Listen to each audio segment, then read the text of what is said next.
नमस्कार छात्र बंधुओं, ज्ञानोदय कोचिंग सेंटर से मैं विवेक यादव आपके अपने इस प्लेटफॉर्म पे बहुत बहुत स्वागत करता हूं। जैसा कि कल 24 फरवरी 2025 को आप सभी छात्र बंधुओं का यूपी बोर्ड का एग्जाम है। मैं आशा नहीं बल्कि पूरा विश्वास करता हूं कि आप लोग अपने एग्जाम की तैयारी में एकदम दिल जान से तैयारी कर रहे होंगे और अच्छे नंबर अच्छे मार्क्स से पास होने की पूरी संभावना आप लोग व्यक्त कर रहे होंगे। इस बार हम अच्छे नंबर से और अच्छे परसेंटेज से एग्जाम को पास करेंगे। खास तौर पे मेरा जो वीडियो है वो कक्षा 10 के छात्र बंधुओं के लिए है, क्योंकि वो अपनी इस पूरी एजुकेशन लाइफ में एक कॉलेज को छोड़ करके दूसरे कॉलेज में और अपरिचित अध्यापकों के बीच अपना एग्जाम देने जा रहे हैं। वहां पे वो किस तरह से अपने डर भय और जो क्रोध है इन सभी चीजों को दूर करके किस तरह से अपने एग्जाम को अच्छे नंबर और अच्छे परसेंटेज से पास करेंगे, मैं इन तमाम मुख्य बिंदुओं पे चर्चा करने वाला हूं इस वीडियो के माध्यम से। सबसे पहले छात्र बंधुओं, आप लोग एग्जाम हॉल में जाने से पहले आपके मन में जो भी डर भय है, जो भी हिचकिचाहट है, जो भी हेजिटेशन है, आप लोग उसको बिल्कुल भूल जाइएगा। मैं कुछ ऐसे ट्रिक्स दूंगा कि आप लोग एकदम स्वतंत्रता पूर्वक एग्जाम हॉल में पहुंच करके एग्जाम देंगे और आपका एग्जाम भी बहुत अच्छे से गुजर जाएगा और समय भी बीत जाएगा और आपको पता भी नहीं चलेगा। तो आइए सबसे पहले मैं बात करता हूं जो कक्षा 10 के छात्र बंधु हैं, क्योंकि वो अपने पूरे स्टूडेंट लाइफ में पहली बार पेपर देने जाएंगे, तो उनके मन में तरह तरह के प्रश्न होंगे जो कि उनके विचारों में बिल्कुल जन सैलाब की तरह उमड़ रहे होंगे कि एग्जाम हॉल में क्या ले जाना है, क्या नहीं ले जाना है, प्रश्नों को किस तरह से लिखना है, उसका आंसर नहीं भी आ रहा है तो कैसे करना है। इन तमाम मुद्दाओं पे मैं चर्चा करने वाला हूँ। सबसे पहले मैं छात्र बंधुओं आपको बता दूं, कक्षा 10 के छात्र बंधु जो हैं, हिंदी बोर्ड का जो पेपर इनका होना है वो टोटल होगा जो है कि 100 नंबर का। ठीक है, तो जिसमें से 30 नंबर आपका जो है इंटरनल रहता है, आपके स्कूल की तरफ से मिलता है। ठीक है, 30 में से आपको 29-28 जो भी स्कूल वाले दे दे आपके परफॉर्मेंस के अकॉर्डिंग। ठीक है, बाकी आपका जो बोर्ड का पेपर होना है वो आपका केवल 70 नंबर का होगा। ठीक है, टोटल पूर्णांक आपका 70 रहेगा। अगर हम बात करें टाइमिंग की, समय की बात करें, तो आपके एग्जाम में टोटल 3 घंटे 15 मिनट का समय आपको दिया जाएगा अपने एग्जाम को सुव्यवस्थित अच्छे से लिखने और समझने के लिए। ठीक है, जो आपको यहाँ पे 15 मिनट प्रोवाइड होते हैं, दिए जाते हैं, ये आपको जो है कि जो आपको मिलेगा क्या, जो आपको क्वेश्चन पेपर मिलेगा, ठीक है, प्रश्न पुस्तिका मिलेगी, उसको पढ़ने के लिए आपको 15 मिनट मिलते हैं, बाकी के 3 घंटे उसको हल करने के लिए आपको दिए जाते हैं। ठीक है, तो इस तरह से इतना आपको समझ में आया होगा। तो आइए हम बात करते हैं जो आपका हिंदी पेपर होता है वो टोटल 70 नंबर का होता है और वह 2 खंडों में बटा होता है। कितने खंडों में? 2 खंडों में। तो आपका पहला जो खंड होता है वो होता है खंड अ और दूसरा आपका होता है खंड ब।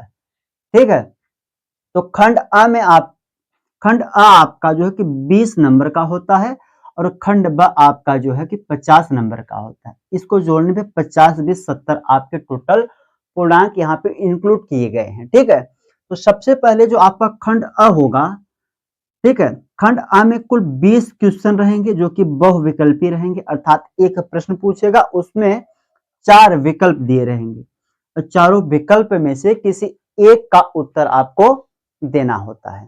ठीक है, अभी हम बताएंगे इनका उत्तर कहाँ देना है। एग्जाम हॉल में पहुंचने के बाद आपको कितनी कापियां वहां जो है कि टीचर्स के द्वारा आपको दी जाएंगी, किस चीज को कैसे करना है, इन तमाम चीजों पे मैं अभी आपको चर्चा करके बताऊंगा। ठीक है, तो जो आपके खंड अ में बहुविकल्पी प्रश्न होते हैं 20 होते हैं और प्रत्येक प्रश्न जो है कि 1 नंबर का होता है।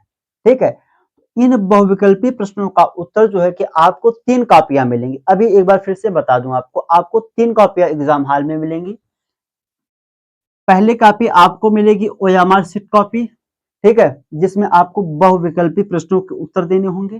दूसरा आपको मिलेगा क्वेश्चन पेपर कॉपी, जिसमें आपके पूरे क्वेश्चन अर्थात प्रश्न दिए रहेंगे। ठीक है, बहुविकल्पी भी और आपके वर्णात्मक मतलब डिस्क्रिप्टिव भी, तमाम जो भी क्वेश्चन है दोनों खंड अ ब के उसमें दिए रहेंगे। तीसरी कॉपी आपको मिलेगी क्वेश्चन आंसर कॉपी, ठीक है, उत्तर पुस्तिका आपको मिलने वाली। इस तरह से 3 कॉपी मिलेंगी। जो आपके क्वेश्चन पेपर में हमने कहा दो खंड होता है, खंड अ और खंड ब। तो खंड अ में टोटल बहुविकल्पी प्रश्न होते हैं 20 और प्रत्येक क्वेश्चन 1 नंबर का होता है। तो प्रत्येक प्रश्न के 4 विकल्प दिए रहते हैं, उन सभी का उत्तर आपको देना है ओएमआर शीट कॉपी पर, ठीक है। तो ये तो आपका पहला हो गया। दूसरा जो आपका खंड ब है, खंड ब में आपका जो है कि टोटल 50 नंबर का पूछेगा। इसका जो उत्तर देना है आपको देना है जो है कि अपने क्वेश्चन आंसर कॉपी में, ठीक है। आपको अच्छे से सुंदर राइटिंग में वहां पे आपको लिखना है, ठीक है, इन सभी वर्णनात्मक प्रश्नों को, ठीक। तो हम बात कर लेते हैं वर्णनात्मक प्रश्न में किस तरह के प्रश्न पूछते हैं, कितने कितने नंबर का, वो तो आप जान जाएंगे, ठीक है। तो इसमें आपका जो है कि जो वर्णनात्मक प्रश्न में जो प्रश्न पूछा जाता है आपके यहाँ खंड ब में, उसमें जो है कि एक क्वेश्चन गद्यांश का आएगा। गद्यांश मतलब आपने अपने हिंदी में जो भी कहानी वगैरह पढ़ा है उसमें का कोई भी पैराग्राफ दे देगा, ठीक है, उसका आएगा एक क्वेश्चन। और दूसरा आएगा पद्यांश। पद्यांश मतलब आपने जो कविता पढ़ा है, कविता का भी कोई एक पैराग्राफ या 2-3 लाइन दे देगा, उसका आपको उसमें से कुछ ना कुछ पूछ लेगा। तीसरा आपका आएगा कोई संस्कृत का क्वेश्चन, कोई संस्कृत गद्यांश का, ठीक है, क्वेश्चन रहेगा, उसे आपको हिंदी में अनुवाद करना है, ये आपका तीसरा क्वेश्चन रहेगा। चौथा कोई संस्कृत का पद्यांश रहेगा अर्थात श्लोक, उसे आपको हिंदी में अनुवाद करना है, ठीक है। पांचवा आपका आएगा खंड काव्य। आपके संपूर्ण हिंदी किताब में कुल 9 खंड काव्य हैं, वो जिला वाइज आता है, ठीक है, डिस्ट्रिक्ट वाइज आता है। जैसे जौनपुर का, एटा जिले का, ठीक है, कर्ण खंड काव्य है, उसमें आपका मुक्ति खंड काव्य है, अग्रपूजा खंड काव्य है, वो जिला वाइज होता है, आप उसको अच्छे से पढ़ लीजिएगा। उसमें ये भी पूछ लेता है मतलब किस खंड काव्य के मतलब कौन से लेखक या रचयिता हैं, ठीक है, किस खंड काव्य में कितने सर्ग हैं, ठीक है। इस तरह से आपको एकदम अच्छे से पढ़ के जाना है। अगला आएगा जो है जीवन परिचय, आपको 2 जगह लिखना होता है। एक आपका जो है कि किसी लेखक का जीवन परिचय लिखना होता है। 3 लेखक दिए रहेंगे, किसी एक का आपको लिखना है अच्छे से, ठीक है। और अगले पे हम बात करें कवि का जीवन परिचय आता है। 3 कवियों का नाम रहेगा, कवि या कवियत्री कुछ भी हो सकते हैं, उनमें से किसी एक का आपको जीवन परिचय लिखना है जिनका आपको अच्छी तरह से याद है। अगले में क्या करना है, आपको जो कि संस्कृत के कुछ प्रश्न दिए रहेंगे, कुल मिला के 4 प्रश्न रहते हैं, 4 से 5, और किन्हीं 2 प्रश्नों के उत्तर देने होते हैं। और अंतिम आपका डिस्क्रिप्टिव क्वेश्चन रहता है निबंध, ठीक है।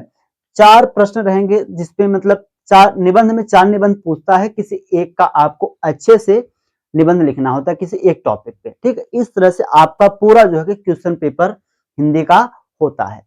और आपको बिल्कुल नहीं हिचकिचाना है, एकदम शुद्ध, साफ और बिल्कुल निर्छल मन से आपको अपना एग्जाम दे करके आना है। तो आइए अब हम बात कर लेते हैं कि आपको अपने एग्जाम हॉल में क्या ले जाना है और क्या नहीं ले जाना है। तो सबसे पहले हम बात कर लेते हैं कि आपको अपने एग्जाम हॉल में जाते समय क्या ले जाना है। तो सबसे पहले मैं आपको बता दूं, आपको जो है कि 2 ब्लैक पेन अर्थात 2 काला पेन ले जाना है, और 2 ब्लू पेन, 2 नीला पेन ले जाना है। और आप लोगों को मालूम नहीं होगा ओएमआर शीट जो आपको मिलती है जिसमें आपको गोला करना होता है, ठीक है, उसका भी एक अलग से पेन आता है। आप दुकान पे जाइएगा, कॉपी किताब जहां पे आप लिए हैं वहां पे जाइएगा, तो आप उनसे कहिएगा हमको ओएमआर पेन दे दीजिए, तो आपको दे देंगे। 10 से 15 रुपए के बीच एक पेन आ जाएगा, ठीक है। आप एक ये जरूर ले लीजिएगा ओएमआर शीट को अच्छे से भरने के लिए, ठीक है। आपको ये ले जाना है, और साथ ही साथ आपको एक स्केल लेके जाना है। स्केल मतलब फिट्टा, ताकि जब आप अपने क्वेश्चन आंसर पे जब आप प्रश्नों के उत्तर डिस्क्रिप्टिव में लिख रहे हो, तो आप जो है कि लेफ्ट साइड में इस तरह से आप लाइनिंग कर सके, ठीक है, ताकि आप लोग जो है कि उसको अच्छे से लिख पाए, ठीक। और आपको फिर क्या ले जाना है, आपको हर हाल में अपना एडमिट कार्ड, प्रवेश पत्र जरूर ले जाना है। और यदि हाँ आपके प्रवेश पत्र में किसी भी तरह का नाम, पिता का नाम या माता का नाम, किसी भी चीज में कोई दिक्कत है, तो आप अपने स्कूल या कॉलेज के प्रधानाचार्य से उस चीज को प्रमाणित करके साथ में ले जाएं, ताकि आपको कोई दिक्कत वहां सेंटर पे ना हो, ठीक है। इस चीज का आप विशेष ध्यान देना। अगली बात हम करते हैं, आपको ले जाना है कोई भी आइडेंटिटी कार्ड, आधार कार्ड या आपने कोई भी और आइडेंटिटी कार्ड बनवा रखा हो तो आपको जरूर ले जाना है। कभी कभी फोटो भी डिमांड कर लेते हैं आपका, मान लीजिए एडमिट कार्ड से या फिर आधार कार्ड से आपका फोटो मैच नहीं खा रहा है तो आपका कोई प्रेजेंट में कोई, ठीक है, फोटो हो तो आप उसको भी एक सेट या एक दो पीस लेके चले जाना है। ये सब आपको ले जाना है। और क्या नहीं ले जाना है, इस पे हम थोड़ा चर्चा कर लेते हैं। देखिए, यदि आप एग्जाम हॉल में गए हैं, वहां आप कुछ लिख रहे हो या कहीं पे कुछ कर रहे हैं, तो वहां पे आपको जो है कहीं पे कटपिट नहीं करना है। कहीं पे कटपिट नहीं करना है। लिखने से पहले आप 100 बार सोच लीजिए हमको क्या लिखना है, और साफ साफ राइटिंग में बिल्कुल टेंशन मुक्त होकर के आपको अपना आंसर लिखना है। ठीक है, बिल्कुल टेंशन नहीं लेना है, बिल्कुल टेंशन नहीं लेना है। अगर आपको लिखने में, सोचने में घबराहट हो रही हो, हिचकिचाहट हो रही हो, तो आपको क्या करना है, एग्जाम हॉल में बैठे बैठे आपको एक गहरी सांस लेनी है, फिर उसे बाहर छोड़ देनी है। देखिए, आपका जो मन है बिल्कुल हिचकिचाएगा नहीं, आप बिल्कुल निधड़क अच्छे सच्चे मन से अपना एग्जाम दे करके आएंगे। आपको बिल्कुल नहीं घबराना है। वहां एग्जाम हॉल में बैठे हुए जो तमाम भाई बंधु या फिर जो वहां पे टीचर होंगे वो इंसान ही होते हैं। ठीक, वो भी चाहते हैं कि बच्चे अच्छे से अपना एग्जाम दे। बस आपको अपने क्लास में बैठ के, एग्जाम हॉल में बैठ के किसी भी तरह का किसी से बातचीत और शोरगुल नहीं करना है। तो हम चर्चा कर लेते हैं कि आपको एग्जाम हॉल में जाते समय क्या नहीं ले जाना है, अर्थात किन किन चीजों का प्रयोग नहीं करना है। सबसे पहले आपको अपने पेपर कॉपी में या फिर एग्जाम हॉल में जाते समय व्हाइटनर का प्रयोग मत करिए। व्हाइटनर बिल्कुल मत ले जाइए। कोई भी इलेक्ट्रॉनिक डिवाइस, कैलकुलेटर हो गया, घड़ी हो गया, मोबाइल हो गया, इन सभी चीजों का प्रयोग आपको नहीं करना है, अर्थात अंदर नहीं ले जाना है। ठीक है, और सच्चे मन से आप एग्जाम दीजिए। जब आप सच्चे मन से एग्जाम देंगे आपका नंबर अच्छा आएगा। और एक बात मैं ये भी बता देता हूं, आप जब भी किसी भी प्रश्न का उत्तर आप डिस्क्रिप्टिव में दे रहे हैं, वर्णात्मक में जिसमें प्रश्न का उत्तर आप लिख रहे हैं, उसे आप जो है कि सीरियल वाइज, ठीक है, क्रम वाइज लिखने का प्रयास कभी मत करिएगा। आपको जो जो आ रहा है आप उसे कर लीजिए। और आप मान लीजिए आपको 8वां आ रहा है, आप सीधा अपने जो है क्वेश्चन आंसर कॉपी में लिखिए, ब्लैक पेन से हेडिंग दीजिए, प्रश्न उत्तर संख्या 8, उसमें क ख ग या 1 2 3 जो भी है, जो भी पूछा उसका आप लिख दीजिए। मतलब सीरियल वाइज लिखने का प्रयास कभी मत करिएगा। 8वें के बाद आपको 11वां आ रहा है या 7वां आ रहा है या पहला आ रहा है, जो भी आ रहा है आपको, आप उसको पहले लिख लेना है और अच्छे से साफ राइटिंग में लिखना है। आपको हर जगह किस पेन का कैसे यूज करना है, आप इस चीज को अच्छे से दिमाग में सेट कर लीजिए। ठीक है, आपको हमेशा ध्यान देना है, जब भी हेडिंग देना है ब्लैक पेन से देना है, और जब भी हमको उसका उत्तर देना है वो हमको ब्लू पेन से देना है, नीले पेन से। ठीक है, ये चीज आप दिमाग में सेट कर लीजिए। और साथ ही साथ ये भी बता दूं, आपको जिन प्रश्नों का उत्तर नहीं मालूम है उसे आप अभी छोड़ दीजिए। लास्ट में आप उसमें भी कुछ ना कुछ बना के लिख दीजिए, उसका भी नंबर आपको मिल जाता है। ठीक है, यही वीडियो है और यही मैं आप सभी के बीच चर्चा कर रहा था। मुझे आशा नहीं बल्कि पूरा विश्वास है कि आप लोग फुल कॉन्फिडेंस के साथ एग्जाम हॉल में बैठेंगे और हर एक प्रश्न का हर एक नस और हर एक टॉपिक को आप तोड़ के आएंगे और लिख के आएंगे। ठीक है, तो चलिए अब हम मिलते हैं कल जब आपका पेपर हो जाएगा उस क्वेश्चन पेपर के साथ। अब देखते हैं कौन सा छात्र कितना मेहनत किया, कितने प्रश्नों को किया और कितने सुंदर लेखन के साथ अपनी कॉपी को लिख के आया है। ठीक है, तो मिलेंगे कल, तब तक के लिए जय हिंद, जय भारत।